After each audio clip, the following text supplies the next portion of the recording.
Je veux citer notamment les sanctions qui vont être décidées aujourd'hui à l'encontre de Xavier Moreau, ressortissant franco-russe basé en Russie, qui est un relais de la propagande du Kremlin en Europe.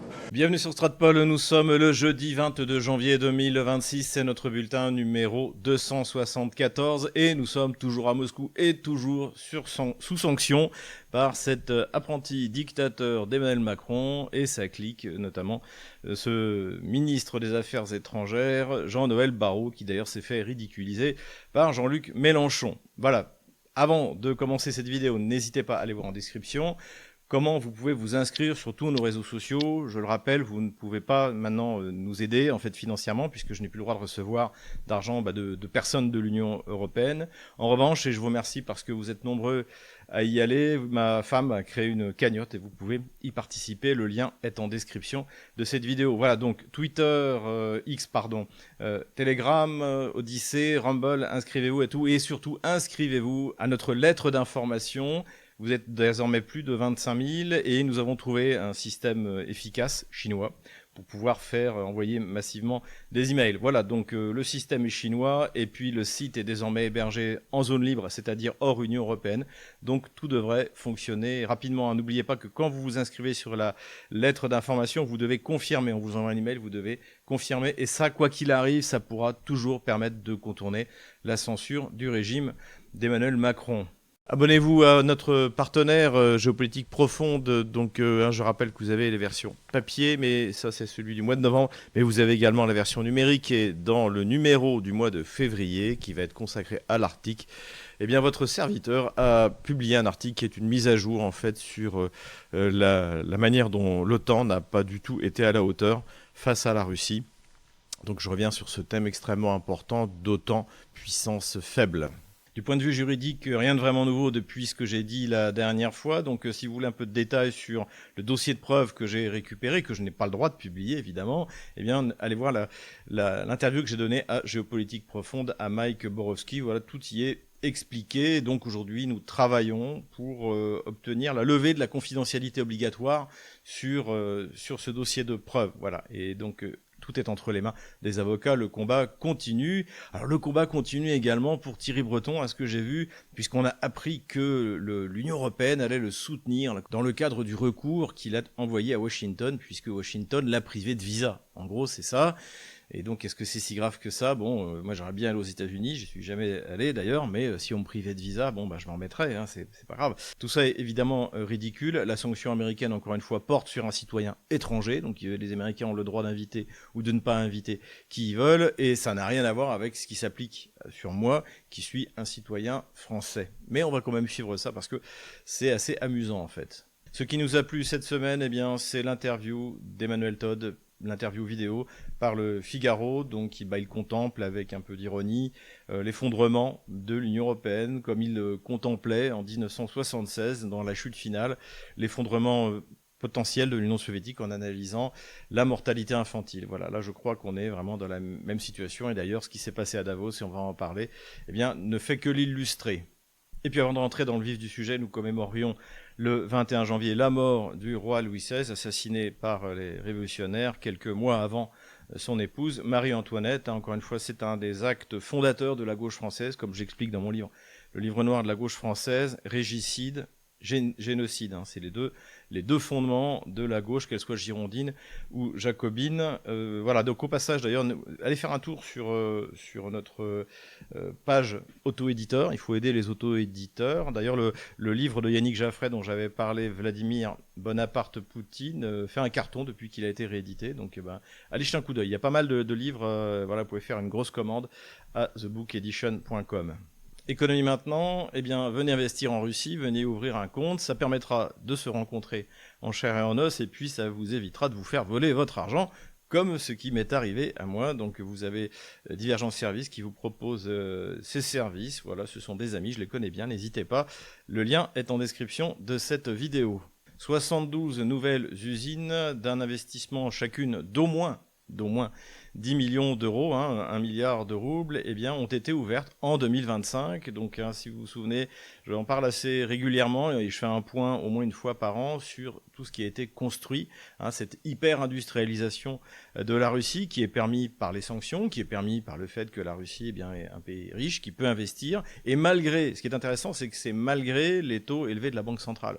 Donc il y a un énorme potentiel, encore une fois, industriel, même lorsque la Banque centrale fait n'importe quoi. Donc ça, pour les russophones, ou si vous utilisez Google Translate, mais généralement ça marche pas très très bien avec le russe, vous pouvez aller le voir sur la page fabriquée chez nous, Zdielale u nas. Il y a tout l'inventaire, donc ça va du traitement du titane, des polymères, de l'aluminium, des turbines à gaz, de la cosmétique, de la construction, de la chimie notamment, de l'engrais, et j'ai noté particulièrement une usine de papier calque, puisqu'avant tout le papier calque, figurez-vous, en Russie, était importé, ce qui maintenant n'est plus possible. Donc la Russie a remplacé les importations. Et puis également, et là on est dans les technologies d'actualité, une usine de batterie de lithium. Donc encore une fois, l'année 2025, malgré les difficultés liées non pas aux sanctions, mais à la politique de taux d'intérêt élevé de la Banque centrale, a été très positive dans cette tendance à l'hyper-industrialisation, qui est la tendance actuelle de l'économie russe. Jusqu'à présent, cette analyse de l'économie russe, qui expliquait que les sanctions n'avaient pas touché la Russie, mais au contraire l'avaient aidée parce qu'elle avait su s'adapter, vous pouviez entendre ça chez Jacques Sapir, chez votre serviteur sur Stratpol, et maintenant c'est dans un journal suisse germanophone de référence, le Neue Zürcher Zeitung, qui a fait un article qui dit exactement la même chose que nous, et qui parle de keynésianisme militaire. Alors je trouve que l'expression est un peu exagérée, puisque d'ailleurs vous avez vu, parmi les 72 usines que j'ai citées, il n'y en a pas une qui est dédiée spécifiquement à la production militaire. Mais c'est vrai que l'État investit massivement pour produire, en fait, pour localiser des productions qui auparavant étaient faites à l'extérieur. Donc ça veut dire que les choses sont en train de changer dans la perception au moins d'une partie des médias européens, notamment en Suisse germanophone, et également ce que nous disions, que grâce au virage qui a été entrepris par la Russie de liquider ses réserves en monnaie dangereuse comme le dollar ou l'euro et en se tournant vers l'or, eh bien ces réserves ont augmenté de 216 milliards d'équivalents dollars. Donc ça, on en avait encore parlé la dernière fois, puisque un record a été battu, et désormais c'est dans Bloomberg. Donc voilà, c'est pas que les agents du Kremlin qui le disent, c'est dans Bloomberg. L'analyse était assez facile à faire, cela dit, ce qui fait que ça compense, comme je l'avais dit, la totalité de ce qui a été volé par les Européens, enfin ce qui a été volé pour l'instant, parce que là la Russie est partie dans un cycle de procès, elle aussi, et notamment vis-à-vis de Bruxelles, puisque Euroclear, encore une fois, est basé en Belgique. À suivre donc. Tandis que l'économie européenne périclite à cause du problème énergétique, donc soit par la bêtise des Allemands qui ont renoncé au nucléaire sous la pression des écologistes, soit parce que les sanctions contre la Russie et la destruction partielle de Nord Stream empêchent d'avoir une énergie pas chère qui viendrait de Russie. Pendant ce temps-là, la Chine bat des records. Donc tout d'abord, record d'importation d'uranium, record d'importation de pétrole, on en avait parlé la semaine dernière, et on apprend, donc d'après le vice-premier ministre Novak, qui est chargé des questions énergétiques, c'est quelqu'un qu'on cite assez régulièrement, que l'objectif qui est visé pour 2028, c'est 48 milliards de mètres cubes de gaz, et 98 milliards en 2030. Alors vous allez me dire comment c'est possible de quasiment doubler en si peu de temps. Je pense que c'est lié à la construction de Force de Sibérie numéro 2, puisque si on se souvient bien, Force de Sibérie numéro 1, en gros, à partir du moment où la première pierre avait été posée, il s'était écoulé à peu près 4 ans. Donc effectivement, non seulement il y a les bateaux qui viennent de l'Arctique et qui transportent du gaz liquéfié qui vont déferler vers la Chine, mais vous aurez également des capacités bien supérieures de livrer du gaz à la Chine, donc gaz bon marché, par gazoduc. Donc la Chine va gagner en compétitivité, la Russie va gagner de l'argent, et au contraire, l'Europe va se retrouver affaiblie, d'autant plus que, et c'est dans Politico, encore une fois, pas l'agent du Kremlin, Politico s'inquiète pour les Européens du fait qu'ils deviennent trop dépendants du gaz américain, qui est contre le règlement en principe qui avait été mis en place, d'avoir des fournisseurs variés pour éviter précisément d'être soumis à un seul fournisseur, ce qui sera un moyen de pression, surtout qu'en ce moment, des moyens de pression, les États-Unis en ont. On ne voit pas comment désormais l'Union européenne pourrait résister face aux géants américains, aux géants énergétiques américains. Sauf peut-être à reprendre la Russie comme fournisseur. Énergie en Europe toujours. On se souvient que juste avant l'hiver, le patron de Gazprom, donc Alexei Miller, avait annoncé qu'a priori l'hiver serait froid, et l'hiver est froid. Et donc évidemment, ça pose des problèmes dans les réserves de gaz pour l'Europe, puisque elles ont diminué de moitié. Donc c'est-à-dire qu'il faut savoir que dans ces réserves est injecté en permanence du gaz, et du gaz en permanence retiré.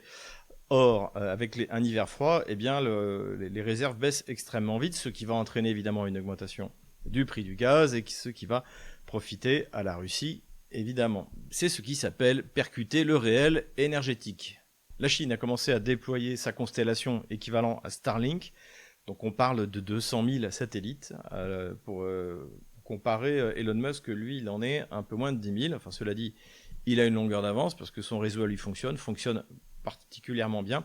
On en a souvent parlé sur la ligne de front. Il est utilisé à la fois du côté ukrainien et du côté russe. Il y a même des drones russes qui sont dirigés par Starlink. Et d'ailleurs, quand j'en avais parlé dans mon dernier bulletin, j'avais évoqué le fait que les Russes devaient aussi, cette année, commencer à mettre en place leur constellation, et c'est en cours. Donc les Russes vont mettre en place une constellation à la fois qui sera l'équivalent de Starlink, à mon avis en moins large, puisque les moyens russes sont quand même plus limités que ceux de Musk et de la Chine, qui s'appellera Zorki, ce qui veut dire le regard perçant, puisque c'est à la fois une constellation donc pour communiquer avec de l'internet à haut débit, mais également d'observation et de localisation. Donc voilà, les Russes avancent bien de ce côté-là. Où en sommes-nous côté français? Je ne sais pas trop. À mon avis, la solution serait là aussi de coopérer avec les Russes. Et puis, dernière nouvelle économique, Emmanuel Macron, avec son mauvais anglais et ses lunettes de soleil, nous a encore mis la honte à Davos, mais il a dit que la France avait besoin d'investissements et de transfert de technologies chinois. Alors nous, c'est ce que nous disons depuis le début. La différence, c'est que Emmanuel Macron a conservé ce ton arrogant, ce mépris voltairien, qui est typique de la gauche française. Donc de la Chine, sur ce ton-là, il n'obtiendra rien. En revanche, sur le principe, évidemment qu'il a raison, c'est ce que nous disons, il faut aller humblement demander à la Chine de bien vouloir finalement refaire ces transferts de technologie chez nous, investir. Mais pour ça aussi, il faut créer les conditions, c'est-à-dire faire une réforme économique, c'est pour que les investisseurs n'aient pas peur, donc c'est-à-dire sortir du socialisme, mettre en place, redresser le système de l'éducation nationale, qui devrait d'ailleurs s'appeler l'instruction publique, donc en gros que les élèves apprennent à lire, écrire et à compter, ce serait un bon début, et puis retrouver cette excellence française qui fait partie finalement des fondements de notre système. D'ailleurs, Condorcet disait « L'excellence est la forme suprême de l'égalité ». Pour une fois que je recommande un des fondateurs de la gauche française, allons-y. Politico-diplomatique maintenant, et je voudrais revenir sur un aspect particulier du problème du Groenland et du Danemark. J'en avais déjà parlé dans le cadre de l'Ukraine, c'est qu'on a vu tout d'un coup donc tous ces pays européens s'offusquer que la Russie envahisse l'Ukraine, alors que la Russie avait une bonne raison, encore une fois, empêcher un génocide et arrêter les persécutions linguistique et religieuse menée par le régime de Kiev. Donc on avait eu des pays comme la Pologne, l'Estonie, le Danemark qui ont dénoncé la fameuse invasion russe. Sauf que, et là on en reparle dans le cadre de l'affaire groenlandaise, ça ne les a pas dérangés en 2003 pour de faux prétextes de joindre la coalition américaine de George Bush Jr. pour envahir l'Irak. Parce que l'Ukraine a envahi l'Irak, l'Estonie a envahi l'Irak, la Roumanie a envahi l'Irak, la Pologne, non seulement a envahi l'Irak, mais même a dirigé une zone d'occupation, une des 4 zones d'occupation à l'intérieur du territoire irakien. Et enfin, le Danemark a envoyé des troupes pour aider l'Amérique à envahir l'Irak. Donc là, visiblement, ça ne les dérangeait pas. En revanche, ça les dérange quand cette fois l'Amérique ne veut plus envahir l'Irak, mais envahir ce qu'ils estiment être leur province groenlandaise. Ça, c'était aussi, ce 2 poids 2 mesures est toujours intéressant à souligner. Ce sujet du Danemark et du Groenland a évidemment été traité, notamment par Donald Trump, à Davos. C'est d'ailleurs assez intéressant cette ironie, parce que Davos, c'était vraiment le centre d'où tout était décidé avec Klaus Schwab. Il ne fallait pas avoir peur. Le Covid, tout ça a été réglé par ce petit monde, et qui tout d'un coup est en train d'assister à son propre effondrement avec l'arrivée de Donald Trump, qui rebat complètement les cartes, qui arrive avec un projet, donc on va voir ce que ça va donner, de conseil de la paix, pour faire la paix dans le monde, rien que ça, donc qui vise clairement à prendre le pas sur l'ONU, puisque l'ONU, il y a un équilibre qui existe grâce au Conseil permanent de sécurité de l'ONU, grâce au droit de veto de 5 des membres, hein, notamment la France, c'est un héritage du général de Gaulle. Donc évidemment, tout ça effraie horriblement cette classe dirigeante corrompue qu'on trouve au sein de l'Union européenne, hein, avec en tête Van der Leyen. Non, ça fait très peur à Emmanuel Macron, qui raconte n'importe quoi, qui se fait moquer, qui nous a... Alors, le problème, c'est que effectivement, ça nous fait plaisir, nous, Français, de voir cet Emmanuel Macron moqué notamment par Donald Trump, mais ça fait quand même mal, parce que c'est évidemment l'image de la France. Et aujourd'hui, il faut le dire, la France, à cause d'Emmanuel Macron, est un objet de moquerie. Et ça, c'est quand même assez terrible. Voilà, mais cela dit, les autres pays ne valent pas mieux. On a vu finalement Friedrich Merz, le chancelier allemand, déclarer avec brutalité qu'ils allaient protéger le Groenland des menaces russes. Oui, si. Ils ont repris pour eux ce narratif que leur a balancé Trump, que la Chine et la Russie voulaient s'emparer du Groenland. Pour s'emparer du Groenland, il faut avoir une flotte.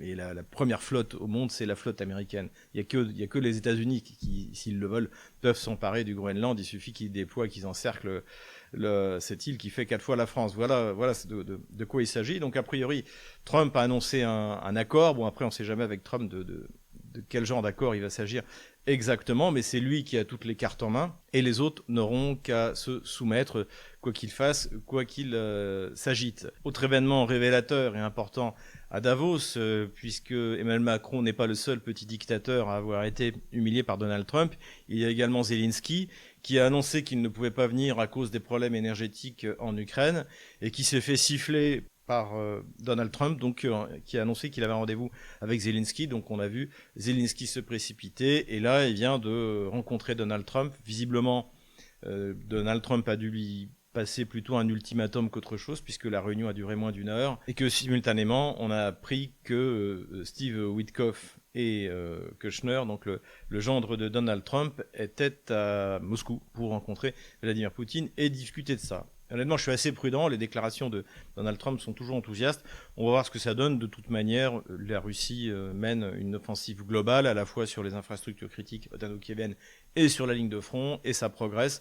Donc, on va voir. Dans tous les cas, la Russie, soit elle gagne, soit elle gagne. C'est ça l'enjeu. Ça a, comme diraient les jeunes, fait le buzz sur Internet. Ce pauvre Jordan Bardella s'est fait interroger par Darius Rochebin, pourtant plutôt avec bienveillance, sur savoir ce qu'il fallait répondre aux États-Unis avec cette menace sur le Groenland, cette menace de mettre au pays qui soutiendrait le Danemark des sanctions, c'est-à-dire en fait des taxes supplémentaires, plus 10%, plus 25%. Donc ça a entraîné évidemment le fait que le Parlement a suspendu l'accord qui avait été négocié par Van der Leyen avec les États-Unis. Donc on a demandé à Jordan Bardella ce qu'il fallait faire. Évidemment, ça sortait un peu des média training auxquels il a l'habitude. Et il a fait une espèce de réponse alambiquée, on ne peut pas laisser passer, il faut faire quelque chose, etc. En fait, la réalité, c'est qu'on ne peut rien faire. Et donc on peut essayer de réfléchir à ce que le gouvernement français, s'il était dirigé par des nationalistes, par des nationaux conservateurs, dans une tradition diplomatique d'efficacité et de discrétion et de modestie, qu'est-ce qu'on pourrait faire? Et la réponse, encore une fois, c'est qu'on ne peut rien faire. La France n'a pas de flotte pour déployer, pour s'opposer à la flotte américaine si elle veut envahir le Groenland. On a une économie socialiste dans les choux, ruinée, comme l'a d'ailleurs malheureusement, une fois plus, rappelé pour nous humilier Scott Bessent, le secrétaire d'État au Trésor américain. On ne peut rien faire. On n'a aucun levier. Donc en attendant de redresser l'économie française, en attendant de redresser notre flotte, notre armée, qu'est-ce qu'on pourrait faire? Eh bien, la réponse, c'est rien. C'est de dire à Donald Trump, prenez ce que vous voulez. En revanche, si on peut avoir un accord commercial pour que vous évitiez de mettre 200% de taxes sur ce qu'on arrive encore à exporter, c'est-à-dire notamment le vin, le champagne, voilà, ces produits de luxe qui sont encore une des rares choses qu'on arrive à exporter, notamment aux États-Unis. Voilà, il faudrait être humble. Et ensuite, comme je le disais tout à l'heure, parallèlement, aller voir la Chine en lui disant, écoutez, on est en train de faire des réformes pour le niveau scolaire, on a encore une capacité de produire des ingénieurs de talent. Et si vous nous aidez, on ne fera qu'améliorer tout ça. On pourra devenir votre partenaire privilégié en Europe. Mais dans ce cas, aidez-nous, venez investir, transférer de la technologie. Voilà. Et ça, il faudrait le dire avec modestie. Et on pourrait demander à Laurent Michelon de nous servir d'intermédiaire avec Xi Jinping. Et puis on pourrait retourner voir les Russes en leur disant, écoutez, on le fera plus, on n'aurait pas dû, on va vous rembourser ce que Emmanuel Macron vous a volé. Et puis, s'il vous plaît, donnez-nous de l'énergie pas chère comme avant, parce qu'on en a besoin. On a besoin d'une énergie pas chère. Et on peut créer des partenariats, on peut développer des partenariats qui existent déjà, notamment dans le domaine du nucléaire civil. Je rappelle qu'il y a un accord entre Framatome et Rosatom. Donc voilà ce qu'il faudrait faire en fait. Et le problème, ce qui est fondamentalement humiliant pour nous, c'est qu'il y a toujours cette arrogance, donc ce mépris voltairien qui est typique de la gauche bourgeoise française, qui est aux commandes depuis François Mitterrand. Sauf qu'en 1981, quand Mitterrand arrive au pouvoir, malheureusement, la France, c'est une puissance économique sérieuse, c'est une armée sérieuse que tout le monde respecte. Voilà. Aujourd'hui, évidemment, ce n'est plus le cas, donc il vaut mieux être discret et vivement qu'ils partent, vraiment, vivement qu'ils partent. Après, qu'est-ce qu'il va y avoir derrière? Ça, c'est la grande question. C'est là où le combat politique intervient. C'est là où il y a des tas de choses à faire. Vous pouvez compter sur moi. J'y participerai. Politico-diplomatique toujours. Et vous vous souvenez, c'était en janvier 2024. J'avais publié dans l'Échiquier mondial, mon émission de l'époque sur RT en français, une émission qui s'appelait L'Allié fatal. Donc je citais Henry Kissinger, qui avait été secrétaire d'État aux Affaires étrangères, entre autres. C'était un conseiller de plusieurs présidents américains qui expliquait qu'il était dangereux d'être l'ennemi des États-Unis, mais qu'il était fatal d'être son allié. Donc on avait pris plusieurs exemples, Noriega, Milosevic, Saddam Hussein, entre autres, Ben Laden. Et on pensait à l'époque à Zelensky, qui d'ailleurs finira pareil. Ça là-dessus, c'est une question de temps. Tôt ou tard, il va payer cher d'avoir fait confiance aux États-Unis. Sauf que là, l'allié des États-Unis qui vient de faire les frais, c'est pas encore Zelensky, ce sont les Kurdes. Vous vous souvenez, les Kurdes. Caroline Forrest en a fait un film Sœurs d'armes qui d'ailleurs a été un flop complet. Bernard-Henri Lévy, là encore il y a un mois, les soutenait en disant que c'était le rempart contre Daesh, etc. Et bien là, le Kurdistan autonome a été liquidé par Al-Qaïda, enfin je veux dire par Jolani, donc qui est passé du statut de recherché avec une prime par Washington à un allié privilégié, et les Turcs ont repris les choses en main. Et ils ont liquidé le Kurdistan dans le nord de la Syrie. Voilà ce qui arrive, une fois de plus. L'allié fatal, ce sont les États-Unis. Je ne comprends pas que Zelensky ne soit pas en train déjà de faire ses bagages pour essayer d'échapper à la prison, voire pire. Et pour conclure sur le politico-stratégique, discours très intéressant que vous pouvez retrouver sur RT en français, traduit en français, donc de bilan de 2025 de Sergueï Lavrov.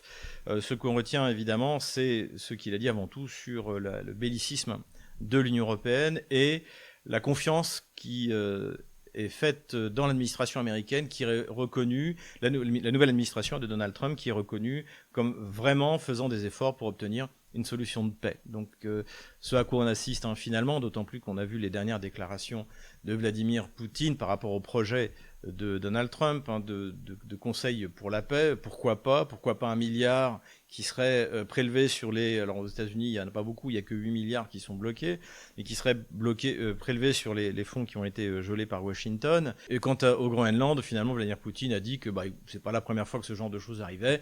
La Russie par exemple a cédé l'Alaska pour pas très cher à l'époque. Et bien pourquoi ne pas faire de même pour le Danemark après tout? Et pour Vladimir Poutine, c'est un peu la position russe, c'est-à-dire que le Groenland est une colonie danoise, donc que ça devienne une colonie américaine, et pourquoi pas? Et puis en plus, en dehors de l'Union européenne, ils bénéficieront du premier amendement qui protège la liberté d'expression.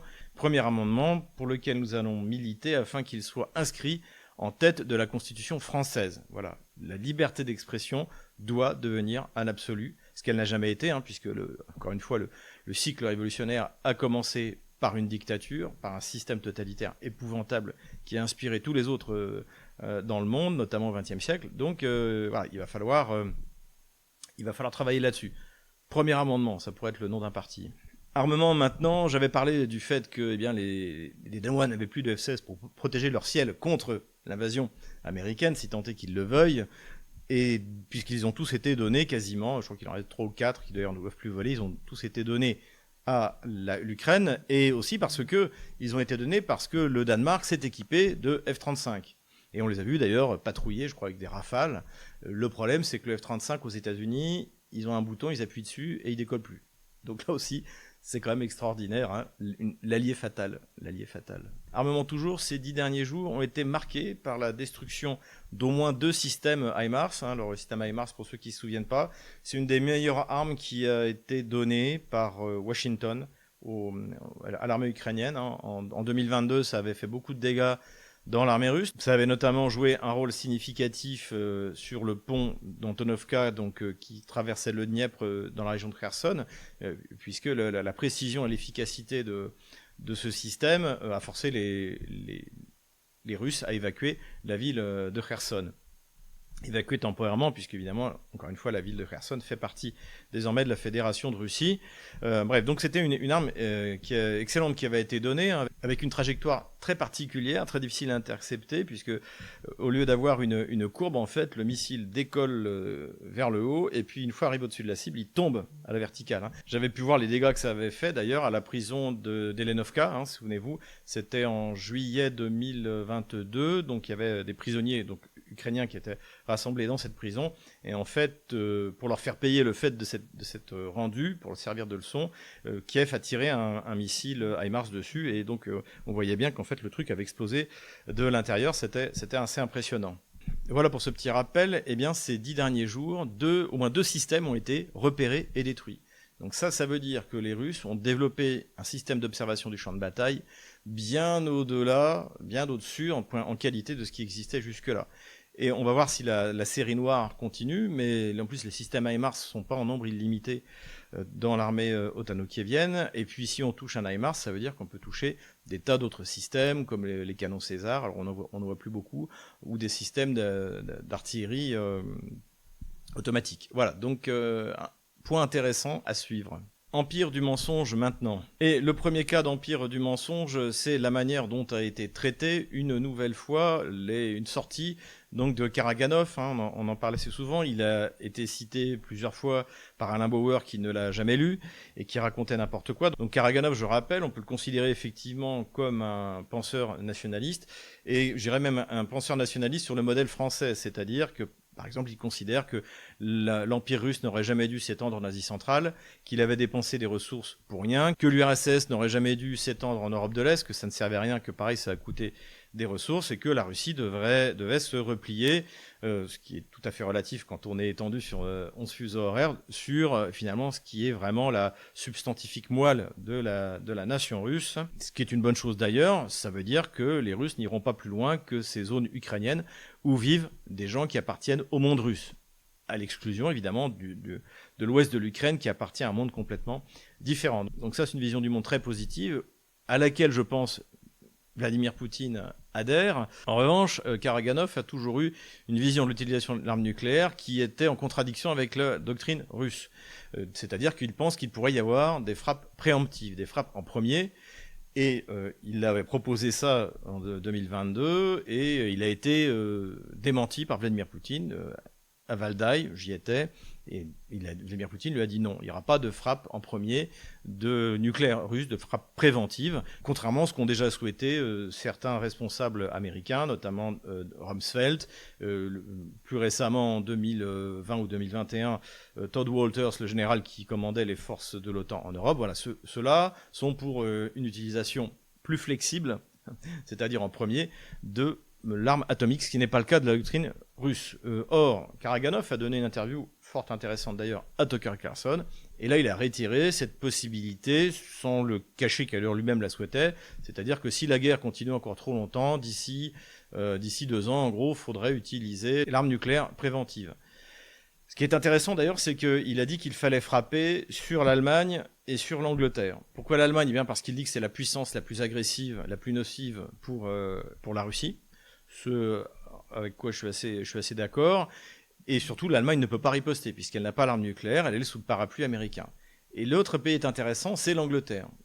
L'Angleterre, aujourd'hui, est effectivement, comme j'ai dit, encore plus agressive que l'Allemagne vis-à-vis de la Russie, puisqu'il n'est même pas de question de parler avec la Russie. Alors que Merz, Meloni et même Macron veulent discuter avec la Russie, il n'en est pas question pour l'Angleterre. Le ministre des Affaires étrangères anglais l'a récemment rappelé. Donc, pourquoi l'Angleterre, qui en plus a l'arme nucléaire? Donc, c'est parce qu'elle est agressive. Et la deuxième raison aussi, je pense, c'est qu'en fait, l'Angleterre, ça c'est John Lackland qui m'avait expliqué, l'Angleterre n'est pas souveraine en matière de dissuasion nucléaire. Elle ne peut pas décider elle-même d'utiliser l'arme nucléaire. Elle a ce que la France avait avant qu'on sorte du commandement intégré et qu'on s'équipe nous-mêmes de notre arme nucléaire, le système de la double clé. Il y avait des armes nucléaires américaines sur le sol français en 1966. De Gaulle les a toutes fait partir, le fameux missile Honest Jones, qui était un missile tactique. Donc De Gaulle les a fait partir et on a eu notre propre dissuasion. Et l'Angleterre, elle, a des armes nucléaires, mais qui en fait sont sous contrôle américain. Ce qui veut dire que si, par exemple, la Russie tirait un missile nucléaire quelque part en Angleterre, comme un ultime avertissement, eh bien, la décision de riposter serait entre les mains de Washington. Et donc, si Washington donnait l'autorisation, la Russie pourrait, alors en contre-riposte, on va dire, tirer sur le territoire américain. Donc voilà, c'est assez intéressant qu'il ait désigné ces deux pays, et pas la France. Parce que la France, elle, grâce au général de Gaulle, et au grand désespoir d'Emmanuel Macron, est souveraine sur son arme nucléaire. Il ne l'a pas encore diluée transmis à la Commission européenne en espérant prendre plus tard la place de Van der Leyen. Il va sans doute essayer de le faire, donc c'est pour ça que les Français doivent être très prudents vis-à-vis des agissements de Macron, vis-à-vis de notre dissuasion nucléaire. Voilà. Et puis évidemment, donc ça a été utilisé sur LCI en particulier, mais dans les médias de grand chemin en général, pour nous expliquer qu'une fois de plus, il y avait des menaces. Et là, une fois de plus, l'ancien ambassadeur de France à Moscou, Sylvie Berkman, a été bonne dans cette affaire, puisqu'elle a expliqué que Karaganov, il est quand même un peu tout seul dans son coin, en tout cas sur ce sujet-là, et que les responsables russes n'avaient même pas commenté cette hypothèse. Je rappelle, la dissuasion nucléaire russe est quasiment la même que la France, à la différence qu'elle protège également le territoire de la Biélorussie, qui est désormais sanctuarisé. Il s'agit évidemment de dissuader les appétits territoriaux de la Pologne. Et deuxième modification qui a été récemment apportée, c'est que la Russie riposterait nucléairement sur un pays qui aurait transmis l'arme nucléaire à un ennemi pour qu'il puisse l'utiliser contre la Russie. Sous-entendu, si Washington, ou plutôt Londres en ce moment, transmettait une arme nucléaire à l'Ukraine, qu'elle la tire sur la Russie, eh bien la Russie riposterait sur Washington ou sur Londres. Voilà un peu où on en est. Empire du mensonge toujours, et on a eu une information extrêmement positive qui a été publiée par Le Point, mais qui est en fait un sondage de l'école de guerre économique qui démontre que les Français ont de moins en moins confiance dans la parole officielle, c'est-à-dire qu'ils se rendent compte qu'ils vivent dans l'empire du mensonge. Donc ça, c'est une excellente chose. Ils sont également méfiants vis-à-vis des réseaux sociaux, ce qui est aussi une bonne chose. En fait, ce qu'il faut, encore une fois, c'est le premier amendement, liberté d'expression, une instruction publique qui fonctionne, c'est-à-dire que finalement les Français soient capables de juger par la logique, par la connaissance, qui des deux intervenants dans des débats qui seraient organisés peut avoir raison. C'est ce que nous, en fait, nous prenons. Je n'ai jamais refusé aucun débat, à condition que ce soit quelqu'un qui soit dans ma catégorie, sachant que maintenant qu'Emmanuel Barrot m'a mis dans la catégorie des super lourds, sans jeu de mots, c'est à moi qu'il reviendra de choisir si l'adversaire est à niveau. Voilà. Mais en soi, le débat, j'ai même accepté avec à la Poédie, avec Sergueï Girnov. C'est un carnage évidemment. Donc voilà, je suis pour le débat public. Premier amendement. Et pour finir, le moment bunker. Das war ein Befehl! Le moment bunker aujourd'hui, c'est sur BFM TV, c'est avec François Clémenceau. Écoutons-le. Il a tweeté également, sur son réseau social, Donald Trump, et il a publié la réponse d'Emmanuel Macron, parce qu'en fait, il menace la France de droits de douane suite au refus d'Emmanuel Macron d'intégrer le Conseil de la paix. C'est une façon d'abord extrêmement désobligeante d'assumer les relations internationales. On ne publie pas évidemment des SMS échangés avec un partenaire. Et deuxièmement, oui, il fait un bras de fer avec quelqu'un qu'il mésestime.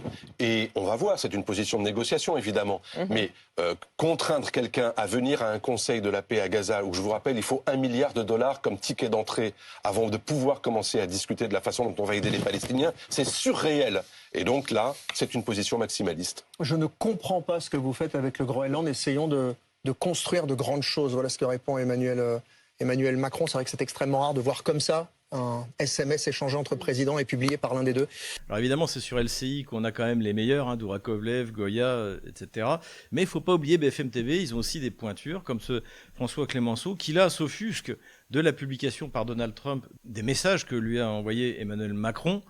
Et là, ça inspire deux réflexions. La première, c'est que Emmanuel Macron, en juin 2022, a publié une conversation secrète qu'il avait eue avec Vladimir Poutine le 20 février 2022, la veille de la reconnaissance des républiques autoproclamées de Donetsk et de Lugansk. Donc il y a quand même un gros précédent, et c'est une conversation complète, et on voit deux collaboratrices d'Emmanuel Macron qui gloussent comme des idiotes. Donc c'est quand même grave. Et ensuite, Emmanuel Macron s'est encore filmé, là récemment au moment de Davos, a envoyé, appelé Donald Trump, je sais qu'il est tôt, etc.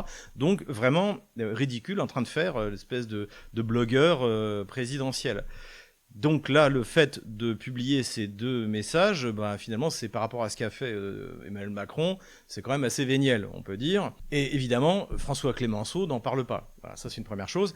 La deuxième chose, c'est que qu'est-ce que c'est cette diplomatie où on envoie un message, c'est super ce que tu fais en Syrie, bravo, on va faire des trucs géniaux en Iran, on se fait une bouffe, c'est un peu quasiment ça, on se fait un dîner quand tu viendras à Paris, je peux faire venir un tel et un tel, mais voilà, sur le Groenland, il faut qu'on en discute.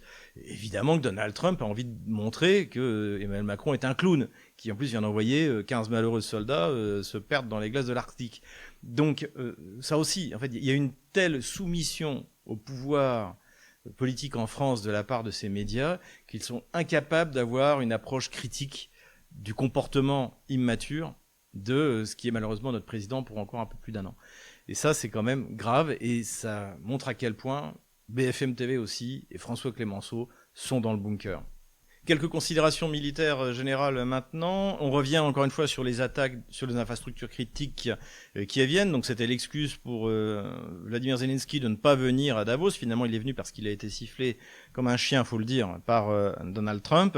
Mais la situation effectivement est grave. Le maire de Kiev a annoncé que 600 000 habitants de Kiev avaient dû quitter la ville, donc, parce qu'en fait il vaut mieux être à la campagne plutôt qu'à la ville quand il n'y a plus d'électricité, plus de chauffage. Donc ça, la situation est extrêmement grave. Alors je ne sais pas combien il reste actuellement d'habitants à Kiev. Avant l'opération militaire spéciale, je crois que c'était 3,5 millions. Donc il y a eu sans doute une bonne migration de gens qui ne voulaient pas partir au front ou qui sont partis soit à l'étranger, soit se cacher à la campagne. Mais 600 000, c'est de toute manière énorme. Donc la situation est extrêmement grave. Et ça explique aussi pourquoi, évidemment, tous les projets militaires d'usines ont été suspendus, notamment le projet Rheinmetall. Le Rheinmetall devait construire une usine de munitions en Ukraine, et là il n'en est pas vraiment, il n'en est plus vraiment question pour des questions énergétiques. Le seul endroit où il reste encore un peu d'énergie, c'est à l'ouest, parce qu'il y a des centrales nucléaires construites à l'époque soviétique, évidemment. Donc là encore, il y a un peu d'électricité parce que les Russes ne tirent pas directement sur les centrales nucléaires, mais ils peuvent tirer sous les sous-stations, sachant que c'est quand même dangereux, puisque une centrale nucléaire a besoin d'électricité également pour rester sous contrôle. Donc c'est assez délicat, mais en tout cas, toute la partie est et centrale de l'Ukraine est plongée dans le noir, et il n'y a pas de raison que ça s'arrête, notamment puisque la défense antiaérienne est totalement dépassée. Il n'y a plus de missiles antiaériens, il n'y a plus rien. Donc en fait, il serait temps d'arrêter. Mais encore une fois, il y a une obsession du côté de l'Union européenne, notamment de gens comme Merz, des gens comme Stubb, le président finlandais, qui veulent se battre jusqu'aux derniers Ukrainiens, non seulement le dernier soldat, mais le dernier civil. Et l'autre considération militaire, c'est deux déclarations qui ont été faites. Donc l'une par le chef d'état-major de l'armée kievienne, donc Syrski, le général Syrski. C'est le général préféré de Zelensky parce qu'il n'a aucune considération pour la vie humaine. Et d'ailleurs, il a annoncé qu'en 2026, on ne gagnerait pas la guerre en étant tout le temps en défense et qu'il y aurait de nouvelles offensives. Donc, ce qui est totalement délirant, étant donné la faiblesse des effectifs otano-kievien, la faiblesse tactique, que ce soit à l'attaque ou ce soit en retrait. On l'a vu à Koursk, finalement le seul moment où ils ont pu faire quelque chose, c'est quand ils avaient une supériorité numérique telle, donc en 2022, que finalement les Russes ont été obligés de reculer, eux en revanche en parfait ordre. Pour le reste, le seul ordre que donne Syrski, c'est tenir sur place quoi qu'il arrive, se faire encercler, fait prisonnier ou éliminé. Donc on ne voit pas un état-major otano-kievien qui a prouvé sa nullité depuis bientôt 4 ans. On ne le voit pas être capable d'organiser quelque chose en 2026, mais bon, on verra bien. Après tout, pour les Russes, ça peut être très bien. La défaite de Koursk a été un accélérateur de la défaite otano-kievienne, donc pourquoi pas une nouvelle attaque. L'autre point qui est aussi intéressant, c'est que donc il y a un nouveau ministre de la Défense, dont on a parlé la dernière fois, qui s'appelle Fedorov, et qui lui a expliqué que le but pour 2026, c'était de tuer le maximum d'infanterie russe. Et ça a été très bien analysé par Yuri Podolaka. Et c'est là où on voit, parce qu'en fait, c'est qui ce Fedorov? Donc, il n'a jamais été militaire, ce qui en soi n'est pas forcément rédhibitoire pour être ministre de la Défense. Si on est compétent, après tout, un ministre de la Défense doit être un organisateur. C'est ce qu'est Belousov côté russe, c'est-à-dire mettre en place un complexe militaire-industriel qui fonctionne, garantir la logistique, faire en sorte que les moyens nécessaires soient obtenus du côté politique, et qui en même temps n'empiète pas sur les décisions tactiques et opératives de l'état-major. Comme on l'a dit, en Russie, on a aujourd'hui un fonctionnement quasi idéal, un modèle du genre, ce qui n'est pas du tout le cas côté otano-kievien. Donc ce Fedorov, il vient d'où? Eh bien, en fait, c'est un geek, et qui s'est illustré à partir de 2022 en augmentant la production de drones. Voilà, donc c'est ça. Donc pour lui, son obsession, c'est les drones, et surtout, il croit que la guerre, c'est la chasse à l'homme. Ça aussi, c'est la vision aussi terroriste encore une fois, le bandérisme est un terrorisme, ça a profondément imprégné les mentalités kieviennes, et donc il s'imagine qu'en fait, gagner la guerre, il faut chasser les soldats un par un. Et comme l'explique très bien Yuri Podolaka, la supériorité aujourd'hui opérative et tactique russe, elle est liée au fait que stratégiquement, il a été décidé de coordonner parfaitement ce que les Russes appellent le petit ciel, c'est-à-dire le ciel des drones, qui est beaucoup plus bas que le ciel des bombardiers ou de la chasse. Et donc, c'est cette coordination qui permet à l'armée russe de faire des bonds, comme on l'a vu depuis 2024, mais surtout on l'a vu en 2025. Donc voilà, une fois de plus, on a quand même une classe dirigeante kievienne, un commandement de l'armée kievienne de très basse qualité, et surtout fort mal inspiré par les conseils qui sont donnés par l'OTAN, qui ne sait plus ce que c'est que la guerre. La réalité, c'est ça. Il y a qu'à voir Goya, Dourakovlev, ce pauvre Richoux, qui sont tous à la ramasse dès qu'ils commencent à commenter ce qui se passe sur la ligne de front. Et nous revoilà sur la carte des opérations militaires, et nous allons commencer donc par les frappes dans la profondeur. Alors c'est plus que des frappes dans la profondeur, puisque a priori Emmanuel Macron a décidé, comme les États-Unis et l'Angleterre, de se lancer dans la piraterie, puisqu'il a envoyé arraisonner un bateau qui battait pavillon comorien, donc au large de Gibraltar. Donc d'après le communiqué, il s'en est vanté sur X, et d'après le communiqué, il a bénéficié de l'aide d'alliés, donc ça veut dire évidemment de l'Espagne ou de l'Angleterre.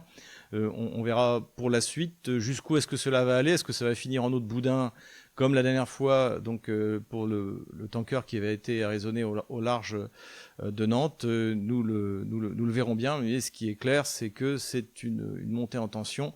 Et la question qui se pose, c'est jusqu'où ira la patience des Russes avant qu'ils fassent la même chose, ou que finalement on se retrouve à avoir des bateaux de guerre qui vont se faire face l'un à l'autre. Mais je pense que cette opération d'Emmanuel Macron est davantage due à la situation catastrophique de son image en France. Donc une fois de plus, l'utilisation de la menace d'une guerre est quelque chose qui lui plaît particulièrement. Voilà. Côté toujours otano-kievien, frappe gratuite sur la ville de Krasnodar, donc sur des bâtiments d'habitation, donc il n'y avait rien. Il n'y avait absolument rien à toucher de militaire à cet endroit-là, ni d'énergétique. Donc ça traduit deux choses. Tout d'abord, finalement, vraisemblablement, Kiev a de plus en plus de mal à toucher précisément des cibles d'importance, c'est-à-dire soit énergétiques. En plus, on se souvient que la semaine dernière, ils ont frappé des bateaux qui appartenaient à Chevron, ou au Kazakhstan. À côté de ça, les usines, comme par exemple les raffineries, donc qui sont stratégiques, sont de plus en plus et de mieux en mieux protégées, donc par des unités mobiles. Donc évidemment, c'est plus simple de taper sur les civils. Et puis, encore une fois, on revient au bandérisme intégral, hein, c'est-à-dire qui est un terrorisme avant toute chose. Et on se retrouve sur la ligne de front, donc on va directement aller dans la région de Zaporozhye, où là, les Russes continue à avancer. Donc j'ai à dessein limité la progression russe, mais a priori elle est bien plus importante que ce qu'on voit sur cette carte. Donc a priori la localité de Novopavlovka serait tombée, les Russes seraient déjà en train d'avancer sur Zapasnoye à cet endroit-là. Le but c'est de s'emparer de Yurievka pour pouvoir continuer l'encerclement au moins opératif d'Orekhovo. Donc là, les choses vont bien et les Otano-Kieviens sont obligés d'envoyer des renforts, et d'autant plus que les Russes ont commencé aussi à avancer vers le nord, se rapprochant de plus en plus de la capitale régionale, la ville russe de Zaporozhye. Les Russes continuent également à avancer, donc à cet endroit-là, à pousser vers Zalichnaye à partir du sud, mais pour l'instant, j'ai pas bougé la ligne de front. Ils se sont emparés de la localité d'Eleno-Konstantinovka à cet endroit-là. Là aussi, Kiev a envoyé des renforts pour essayer de tenir. Plus à l'est maintenant, les Russes continuent leur progression au nord de Pakrovsk. À la fois, ils avancent vers Grishino. Là, les Kieviens ont lancé une contre-attaque, mais les Russes continuent à avancer. Là aussi, ma ligne de front est extrêmement conservatrice. Les Russes sont sans doute plus loin que ce que je montre ici. Et ils consolident leur position, donc, comme j'ai dit, plus au nord de Pakrovsk. Le but, c'est de s'emparer de Dobropolia à cet endroit-là. Donc, ils auraient également avancé sur Novi Donbass et sur Bieletsky. Mais j'attends encore un peu avant de modifier ma ligne de front. Les Russes ont en revanche bien avancé au nord de Charkovo, à cet endroit-là. Donc, on se souvient, ils ont pris Sofievka. Ils sont en train de liquider les dernières résistances à l'intérieur de Toretsk, ici, et ils continuent à avancer vers le nord désormais, se sont emparés de la localité de Novopavlovka à cet endroit-là. Encore une fois, là on voit la pince qui se resserre autour de Slaviansk-Kramatorsk. Au sud de Konstantinovka, les Russes continuent d'avancer, ils ont atteint la périphérie sud de la localité de Stepanovka. Ici, les Kieviens ont envoyé des renforts pour essayer d'empêcher la prise de la localité d'Elenovka, pour empêcher les Russes d'exploiter leur avancée de la semaine dernière.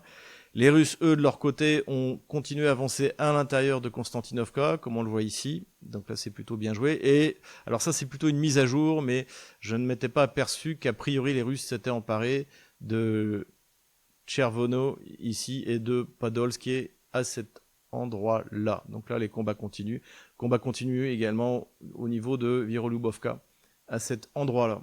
Les Russes ont également avancé plus au nord et se sont emparés de Markovo à cet endroit-là. Ils ont quasiment fini de nettoyer la localité de Minkovka et se sont emparés de la localité de Privilia à cet endroit-là. Donc l'idée, c'est toujours d'avancer par le sud vers Rai-Alexandrovka, par le sud, mais également par l'est, puisque là, ils continuent à avancer, toujours dans la prolongation de la prise de Seversk, d'avancer pour s'emparer de Kaliniki ici, et puis encore une fois de prendre Rai-Alexandrovka, et après l'étape suivante c'est Slaviansk-Kramatorsk. Voilà. Hein. Du côté de Liman, les Russes continuent à faire un effort pour détruire tous les ponts qui permettent d'approvisionner la ville. L'idée finalement c'est de refaire ce qu'ils ont fait dans d'autres localités comme Mirnograd, un encerclement complet, et ensuite une liquidation au fur et à mesure que les ressources diminuent chez les combattants. Du côté de Kupiansk, les Russes, a priori, ont repris l'initiative. Je vais pas toucher la ligne de front parce que pour l'instant, on n'y voit pas encore très clair. Là aussi, l'idée, c'est de couper les lignes d'approvisionnement des forces otano-kieviennes. Plus au nord, les Russes continuent leur poussée donc à partir de toutes les directions vers Veliki Burluk. L'idée, c'est une fois que Kupiansk aura été nettoyé, d'attaquer par le sud-est, d'attaquer par le nord et par le nord-est.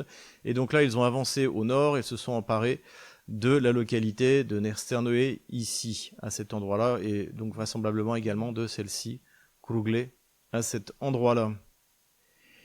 Ils continuent également à pousser au sud de Volchansk. Voilà, j'ai pas encore bougé la ligne de front, mais normalement cette localité-là, je pense la semaine prochaine, aura été capturée. La capture de Gravskoye aussi a été annoncée. Alors moi je l'avais déjà prise par les Russes. Voilà. Donc il y a sans doute une erreur de ma part. Les Russes également seraient en train de commettre un effort pour s'emparer de Ternova, en fait, hein, pour relier finalement les deux pénétrations dans la région de Kharkov. On est en train de retrouver une configuration qui rappelle beaucoup de celle de 2022, hein, parmi des territoires qui avaient à l'époque été libérés par l'armée russe et qui avaient été obligés d'être abandonnés en octobre 2022. La poussée continue également dans la région de Soumy, mais j'ai pas vu de changement significatif de la ligne de front. Voilà, j'enlève la ligne de front de la semaine dernière. Voilà où nous en sommes le jeudi 22 janvier 2026. Voilà, j'espère que cette vidéo vous a plu. Nous vivons une époque exceptionnelle en ce moment, avec des bouleversements sur la recomposition du rapport de force international, l'apparition de nouvelles hyperpuissances, la Russie, les États-Unis, la Chine, sans doute bientôt l'Inde, et puis le déclassement de l'Europe. Donc pour cela, bien pour la France, on l'a déjà dit, la première chose c'est de sortir de l'OTAN, sortir de l'UE, de retrouver notre autonomie stratégique et de pouvoir se fonder sur ce qui fait notre force. Déjà, c'est notre peuple. Et puis, évidemment, l'héritage que nous avons eu du général de Gaulle avec le nucléaire civil, le nucléaire militaire, une France qui est capable de produire des ingénieurs de talent. Donc c'est ça dont nous avons besoin, et donc c'est pour ça que nous allons nous battre, et l'année 2026 de ce point de vue-là va être extrêmement intéressante. En tout cas, du côté russe, les choses vont remarquablement bien dans tous les domaines, économiques, militaro-industriels, militaires et politiques. Donc tenez bon, courage, on les aura.